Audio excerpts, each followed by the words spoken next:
Hello there, YouTube. This is your friend Commodore Urban, and today we are going to be doing a little bit of research in this book, The Standard Catalog of Lionel Trains 45/692nd Edition by David Doyle. I did a little bit of research out of the other standard catalog of Lionel trains I had, the train sets, for friend and fellow postwar collector TrainFanatic of his 1623W Northern Pacific diesel freight set from 1959. Well, in this case, we are going to be looking at several things about this set that are marked off in this book. So let's go ahead and get started.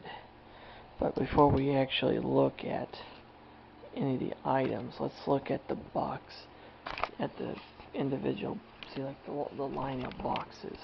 The boxes that his set that they came in is this type of box here, and it's called the Perforated. By 1959, merchandising trends had moved toward consumer self-service, and Lionel products had an increasing presence in discount chains.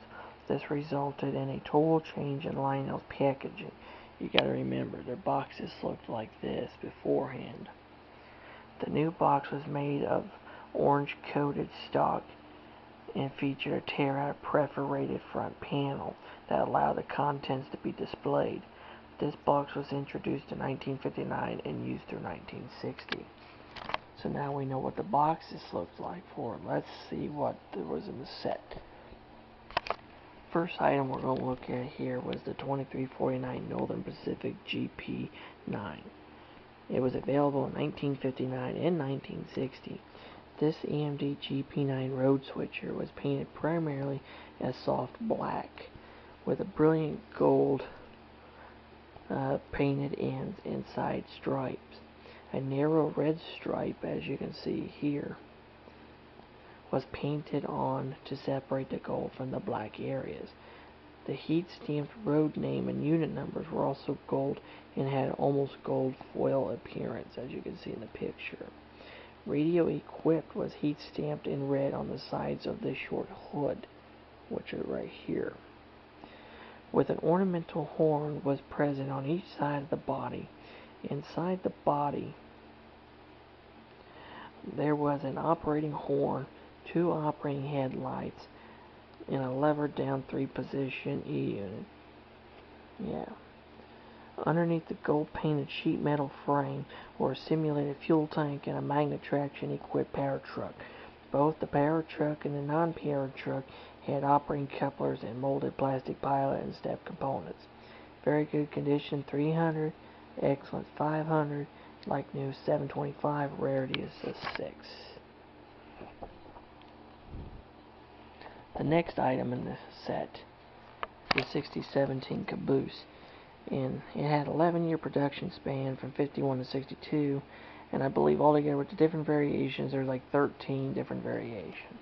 But the variation that you have in your set that I looked at when I looked at your video, it was the 6017 Lionel Lines Type 7.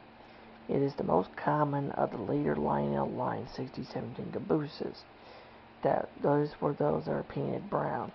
Very good condition is 2, excellence 4, like new is 8, rarity of 1. So yeah. And the next item we're going to be looking at, it is the 3512 Operating Fireman and Ladder Car. This fanciful car was available from 1959 through 61. Its unpainted red body was heat-stamped 3512 Lionel in white serif letters.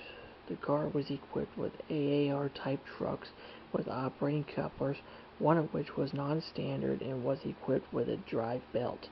The wheels of this truck were pressed on rather than the normal loose fit, and the belt rode on the surface of the axle. As the car moved, it appeared that the red light flashed, and the fireman with the loose gun swung from side to side. A delicate sheet metal extension ladder was mounted on the car. The car also carried 2 rigid ladders, one hung on each side, which prevented the installation of a brake wheel, and 3 nozzles. The red plastic superstructure also had white heat-stamped markings. The 3512 operating fireman ladder car Type 1. The extension ladder on this car was black. This is the version you've got. Very good is 75. Excellent is 135. Like new is 210. Rarity of a 5. And the other version, which had a silver one, and it goes between 100, 175, and 265 with a rarity of a 7. So, the next car in it is the 6424 twin auto car. This unpainted black car was available from 1956 to 1959. A 2-piece sheet metal rack painted black was mounted on the body on cars with metal trucks. The truck mounting plate screws also secured this rack on cars built in 1958 later. The AR type trucks, the rack was riveted in place. As a rule, these cars were furnished with 2 of Lionel's better automobiles with the chrome bumpers. And your version is the Type 3.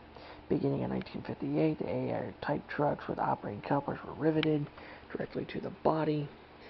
The heat stamping was changed as well, and the 6424 is now stamped to the left of the Lionel. Very good condition is 30, excellent is 55, like new is 90, and the rarity is a 4, so it's about a halfway mark. Okay, the next car we're going to be looking at is the 6062 New York Central Gondola. Produced from 1959 to 1962, reintroduced in 1969. This car normally had an unpainted black plastic body without a metal underframe. It often came with 2 empty plastic cable reels as a load, except for the 1969 models. The cars had AAR-type trucks with operating couplers. And I did a little bit of looking at your model. I believe yours is the Type 2, which was the black unpainted body, typical production, no metal underframe, no new 2-49 marking. And that is very good is 15, excellent is 20, like new is 30, and the rarity is a 2. And finally, there's the traveling aquarium car, which is the 3435.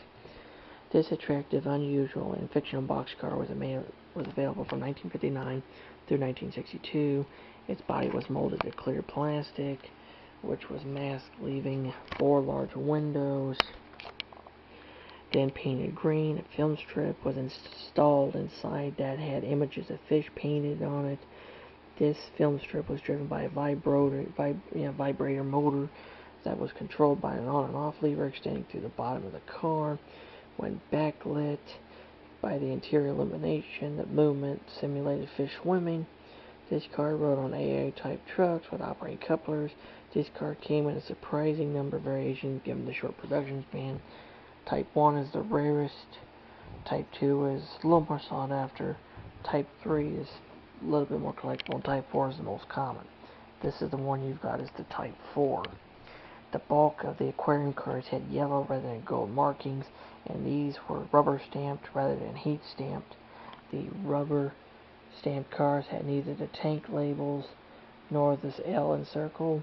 Very good conditions 125, excellence 200, light news 275, and the rarity is a 5. And another thing, since yours still had the original Transformer, I looked it up too. And you have the 1053 Transformer, and this 60-watt, 110-volt primary transformer had built-in speed and whistle controls. It was available from 1956 to 1960. Looks similar to the 1063.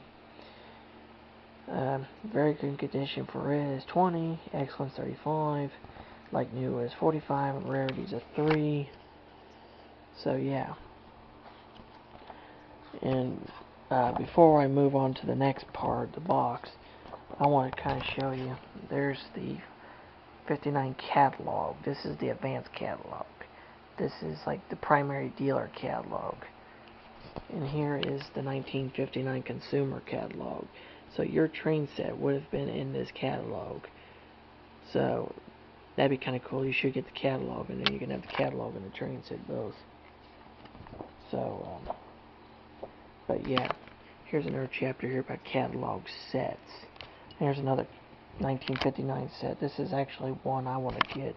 the 1611 Alaskan set. But I did a little research about the box too, and the box type you've got is this one right here. In 1959, this box was introduced primarily for the use of O-27 outfits.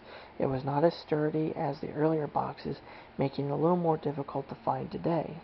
So that's really cool. So you have the original set with the original master box, and you'll see some of these boxes had their components individually boxed. And you have the individual boxes, you have the transformer, and you have the paperwork. So that's really, really, really fucking amazing. So that's a really, really amazing find. And here it is right here, 1623W, 1959, 5-car Northern Pacific diesel freight. 2349, 3512, 3435, 6424, 6062, 6017. In excellent shape is $1,200, like new is $2,100, and the rarity is a 7. So that is one very rare set. And so yeah, there we have it, man. There we have it, TrainFanatic. That is the information regarding your set and all the components of your set as told by Standard Catalog of Lionel Trains, 1945 to 1969, second edition by David Doyle. I hope you found that entertaining and interesting, and anyone else that's watching it, I hope you like it. So, yeah, thank you very much, and you guys have a nice day now.